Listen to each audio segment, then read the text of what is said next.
achieved.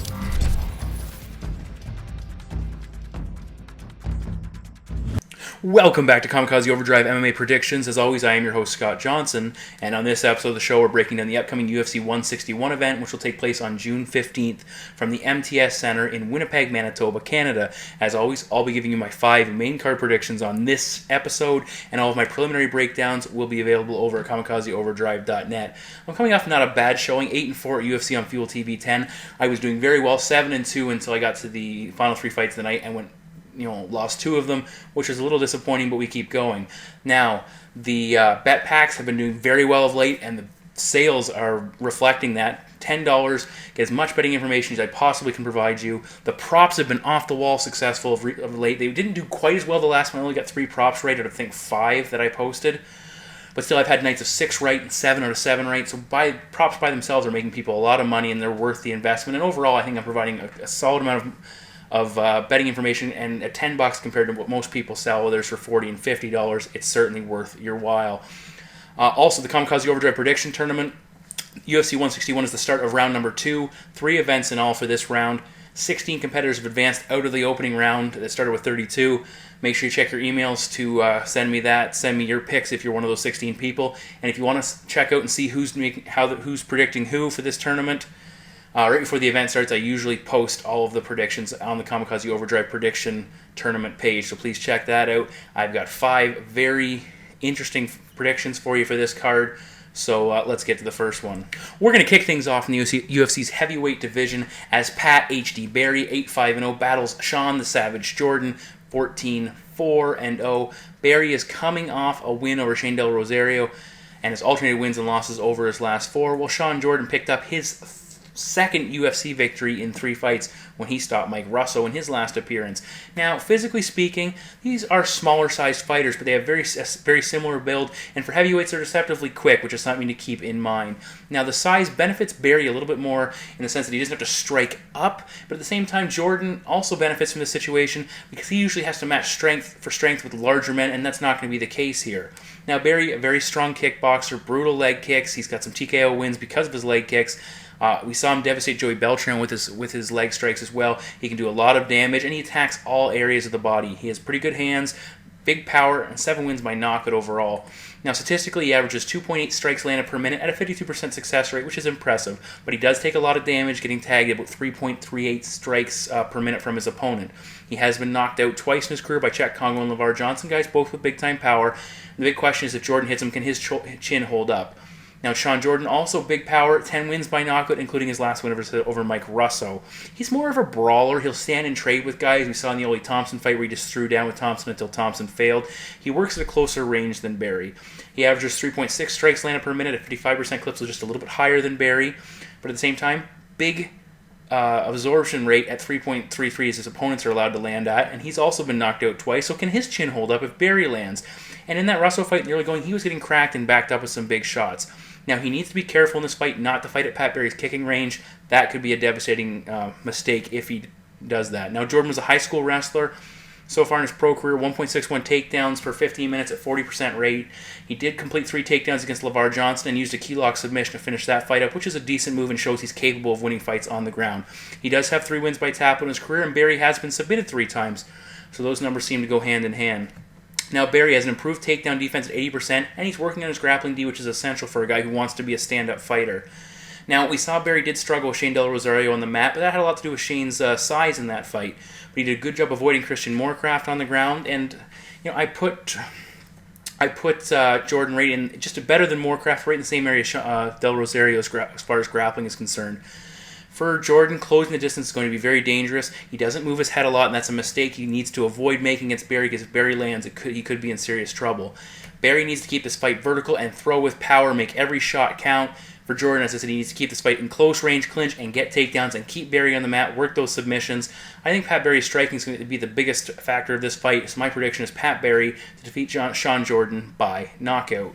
Our second prediction of the evening comes to us in the women's bantamweight division as Canadian Alexis Davis, 13-5-0, battles Rosi the Surgeon Sexton, 13-2-0, both fighters making their official UFC debuts in the newly formed division. Davis has won back-to-back fights since a barn burner of a match against Sarah Kaufman in Strikeforce, which she lost. If you did not see it, please go back and check it out. Fight of the Year candidate easily. While Sexton, on the other hand, has won 3 in a row, all 3 in the Cage Warrior organization, and has done so impressively. Now, comparing head-to-head fighters, both guys are fighter ladies, both making their debuts. Sexton's coming off a year-long layoff, which is something to take into consideration, which could add to the jitters and create some ring rust. Now, Davis overall has faced better competition, but Sexton's no slouch. She's fought Gina Carano, which is impressive early in her career, but nonetheless, that's a big deal. But I think Davis has a slight edge in quality of opponent faced. Now, size-wise, big edge for the Canadian, as Rosi is smaller. She usually fights at less than 135 pounds. She's weighed in at 121 pounds before in her Bellator appearance, and height-wise, Davis is going to have a 3-inch height advantage, so that's certainly something to take into consideration. Now, both are grappler-based fighters. Sexton, a BJJ brown belt, and Taekwondo black belt. Well, Davis, a BJJ black belt, both very capable. Both have 7 wins by submission, and neither's been submitted, so both very good on the ground. Now, Sexton, for all intents and purposes, is a grinder, very solid on the mat, good transitions when she gets on top, good submissions. She will slam her opponent if she can get the possibility, so even though she's not very big, she's still very strong, and decent ground and pound when she can get on top. She has good submission defense, but at the same time, I've seen her caught in a number of submission attempts that were tight, and that's something you cannot afford against a fighter like Alexis Davis, who will finish you should she get the opportunity. Now, Davis has submission wins for people like Shayna Baszler, Hitomi Okano, Tanya Evinger, which she did twice, and also a ground and pound TK over Amanda Nunes. So she's very dangerous on the ground, especially if she can get in top position. But period, you do not want to go to the mat with Alexis Davis. Now, neither fighter has big KO numbers, each with 2 wins by knockout, and they've also been stopped twice.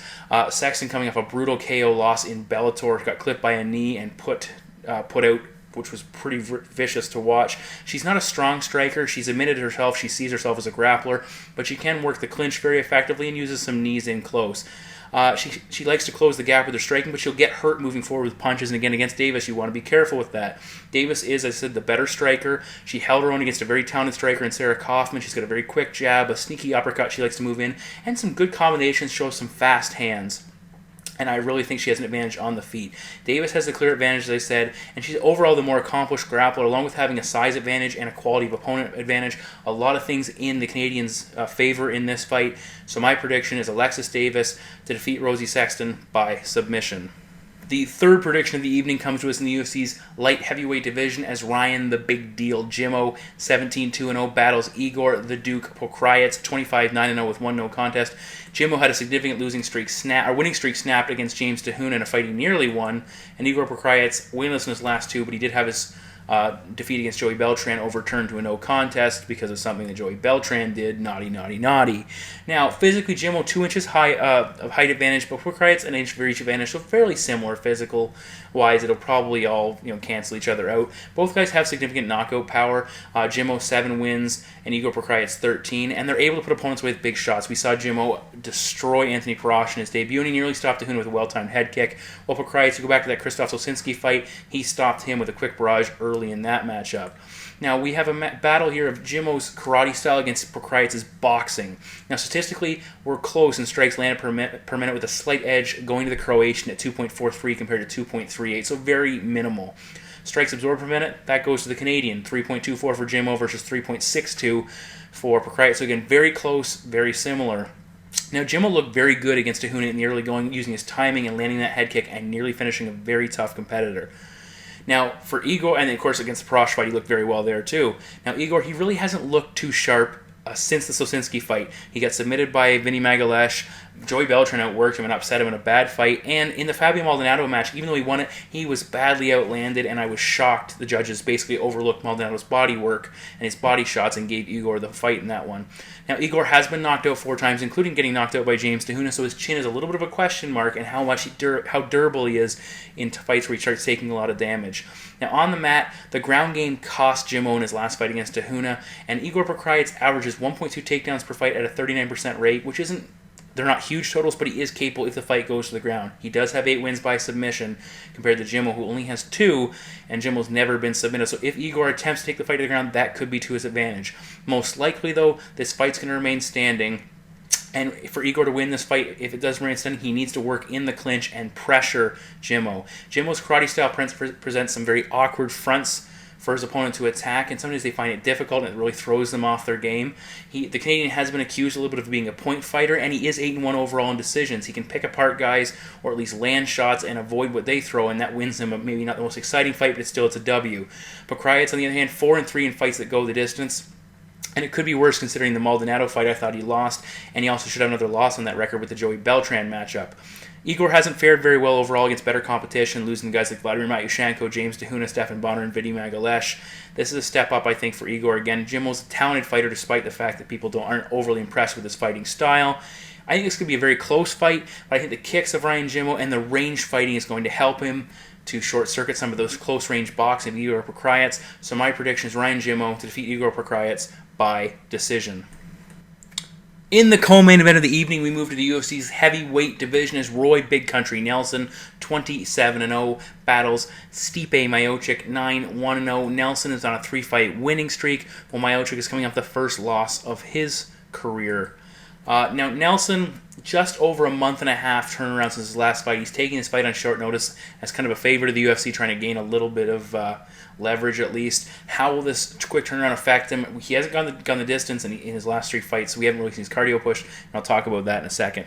Now, I want to talk about the ground game first. Nelson's a BJ black belt, not a lot of work on the ground overall in his career, and for Miocic, he could try to use his wrestling. He has a nice single leg takedown, which he used against Joey Beltran and Shane Della Rosario, but overall, Nelson's a tough guy to take down. Frank Mir's the only guy we've seen have a lot of success. He landed 6 takedowns, and generally speaking, I don't think we're going to see a lot of groundwork in this fight unless somebody gets dropped, and that leads to a ground exchange.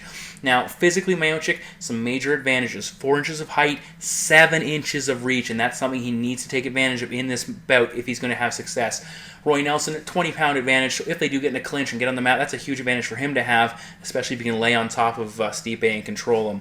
Now, Nelson's striking, very simple, but very effective. He likes to move forward with a jab, throw big power behind it. He used an uppercut versus Matt Mitrione, but again, nothing fancy, just effective.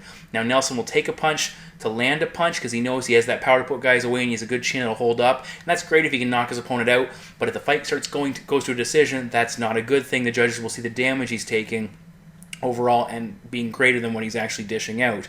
Now, fighters have tried to use distance in the past. We saw Mitrione and Dave Herman open up some kicks against Roy, but he was still able to get inside and eventually put them away. Not even eventually, put them away fairly quickly. But we haven't seen Roy's cardio test, as I mentioned, in his last 3 fights, all into the first round. That's something Stipe needs to try and expose and work on, even though Roy's been trying to improve. Now, Stipe, a very well-rounded boxer, and as I said, he has some wrestling as well to fall back on. He's got some very strong leg kicks, which will be essential for range management. A solid jab, again, to keep Roy back. He has good power behind it if he can land, and as I said, he needs to use that range and his big reach advantage in this fight. His defensive technique is also noteworthy. He keeps his hands up, very nice guard, good composure as well. We saw Joey Beltran try and brawl with him, and he was able to maintain his composure, and he needs to do that, and he needs to avoid allowing Roy to get inside and land that 1-2. Do not, focus on avoiding that 1-2. Keep your jab and your kicks going. Throw your power behind. Keep Roy backing up. Don't let him come forward. Now, guys that have given Miocic trouble, Stefan Struve used his reach and power in the second round of that fight. Stipe was doing actually quite well in the early goings there, but Struve was able to land a lot of shots and eventually put him away, and Del Rosario landed a lot of kicks. 2 things that Roy doesn't throw a lot of, and that's something Miocic's not going to have to worry about in this bout. I'm going to throw some stats at you now. Strikes landed per minute. Stipe a huge advantage at 4.76 to 2.41, almost double what Roy lands. That's huge for the Croatian. Strikes absorbed per minute. Miocic also with a slight advantage. He gets hit 4.51 times per minute against Roy Nelson, 4.75. Again, that goes back to Roy's attitude. You hit me, I hit you. We'll see who's still standing at the end of it. But either way, if it goes to a decision, if Roy can't put him away, that's a big disparity in that goes against Big Country. Now, Miocic is coming off his first loss. We'll see how he rebounds. If he improves, he's been 9 months out of the cage, which is also something to take into consideration. Miocic has power, and he's used it to put guys away in the past, but Nelson's chin is just so good, and it's so tough to crack. I don't see that happening. Now, Nelson, on the other hand, he has power, but he needs to get inside of the technique of Stipe, and that could be tougher than most people are anticipating. Nelson's recent wins have come over guys that aren't exactly at the top of their game. Long layoffs and short notice Matt Mitrione, Dave Herman, who has that fight IQ, sometimes you wonder about it, and an over-the-hill Czech Congo. So not exactly, they're impressive wins, but the quality of competition not exactly in their prime, or at least in the best fighting shape overall. Miocic needs to use a similar approach to what Junior Dos Santos and Fabricio Verdum use: speed, range, movement, and a diversified striking attack. I think he'll be able to do that. I'm going to call the upset. I'm predicting Stipe Miocic to defeat Roy Nelson by decision. In our main event of the evening, we move to the UFC's light heavyweight division as Sugar Rashad Evans, 22-3-1, battles Dan Henderson, 29-9-0. Evans is coming off a 2-fight losing streak, while Henderson had his 4-fight winning streak snapped by Lyoto Machida in his last fight. Now, this is a 3-round fight. Keep that in mind. It got bumped up to the main event after some changes to the card. It's not a 5-round bout, which should actually favor Dan Henderson as far as conditioning is concerned. Now, physically, another thing for Henderson in this fight, he's going to be the slightly larger man, at least height-wise, and he's not going to be overmatched size-wise, which he generally is when he fights at light heavyweight. Now, both guys are very solid wrestlers. Evans, NCAA Division I wrestler, BJJ black belt. Only 2 wins by submission, though. Statistically, 3.54 takedowns at a 51% clip and a 66% takedown defense, so very solid numbers. Henderson, on the other hand, NCAA Division I wrestler, Olympic Greco-Roman wrestler, decorated internationally. It's a very high-level competitor. Now, his MMA numbers not that impressive, 1.8 takedowns at a 56% clip and a 57% takedown defense. He's a hard guy to take down. A couple guys had success for Shogun, who landed 5 takedowns, and Jake Shields landed 4. A lot of those takedowns came after Dan Henderson gassed in those fights. Other than that, he hasn't been taken out a lot in his career. Rashad Evans relies heavily on takedowns. He's 10-0-1 when he lands at least 2 takedowns or more in a fight, but 5-3 when he lands 1 or less. And those 5-3 wins, of those 5 wins, in that record, were over guys like Tito Ortiz, Chuck Liddell, Sean Salmon, and Brad Imes. So not exactly an impressive list, and you see how important the takedown is for Rashad Evans. Henderson very strong in the clinch, doesn't have that typical shot, trip, uses that power, some body lock takedowns, very good hips as well. Evans, he has a good shot, quick level changes, sets him up with his strikes, and one thing to consider here, neither guy's very familiar with fighting off their back, and whoever can get the takedown edge in the wrestling, that's going to show up huge. Henderson has a tendency to jump into his punches and attack, and that's something that if Evans can time and duck under, he can score some takedowns that'll win him some big points. Rashad likes to use takedowns to steal rounds, and that was evident in the Nog fight. In his last fight, he went 1 for 5 overall and couldn't get those all-important, crucial takedowns when it came, when he needed them, and that cost him in the decision. For Dan Henderson, he needs to try and put Rashad on his back as well, because Evans has a speed advantage, and we haven't seen Rashad working off his back that much, so if he gets taken down, that's something that Henderson will have a big advantage with his top game and his ground and pound. Now on the feet, both guys have significant power. Evans 6 wins by knockout, but the nod goes to Henderson in this category. 13 wins by knockout, and Dan's never been KO'd. An excellent chin. Rashad just the once so far in his career. Henderson, the famous H-bomb. He also has a very solid left hook that people don't really take into account sometimes, and he likes to throw a little short leg kick, that can set those up. He also has a powerful inside leg kick that can really limit the mobility of his opponents. Some of the problems he had in his last fight against Machida was he was chasing Lyoto too much, swinging a lot and missing, and his kicks looked very stiff, and again, I said Rashad could take advantage of that. Now for Evans in this fight, he needs to use his speed, lots of feints and head movement, which he does, but he needs to use more kicks. Work that body, really keep Evans out of range, don't let him get in range, and keep him at the end of his kicks. Rashad also likes attack and burst, which is important because that'll keep Dan guessing. Now, one thing Rashad did again against Nogueira, he was having trouble getting inside. I think he might have got clipped early on in that fight, and that could cost because Anderson has that type of power that can put a doubt in a man's mind, and he doesn't dart in and out like he did when he fought with Jackson since he's moved to the Black Zillions. He likes to stand in paw to test the range. He doesn't manage distance nearly as well as Lyoto Machida does, and that's going to allow Henderson to get closer and remain closer and be in range to land those big shots.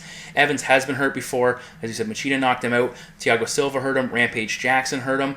And one thing with Hendo in his last fight, he was fighting off a long layoff and an injury, ring rust against a very dangerous fighter in Machida, so his performance certainly not up to par. I expect him to do better in this bout. Henderson has that great chin, so Evans is going to need to win a decision here and push the pace and wear Henderson down. I don't see him stopping him or submitting him. For Henderson, he needs to attack, keep Rashad from settling in, put some doubt in his mind, land some big shots early. If Evans is way too tentative like he was against Nogueira, Henderson's pressure, whether it lands or not, is going to be big with the judges, and I'm going to call the upset. I'm going to call Dan Henderson to defeat Rashad Evans by decision. So those are my 5 main card predictions for UFC 161. All of my preliminary picks will be available over at KamikazeOverdrive.net. Check back in to check out the second round action for the Kamikaze Overdrive prediction tournament. The bet packs will also be putting together the public picks, the prediction panel. I'm the one-stop shop for all of your MMA prediction needs, so please check out all the things we have to offer at KamikazeOverdrive.net. We've got some great fights coming up this summer. And as always, thank you very much to everyone who tunes in and listens. I appreciate everything, all the support, all the comments you make, and I'll see you back here next time.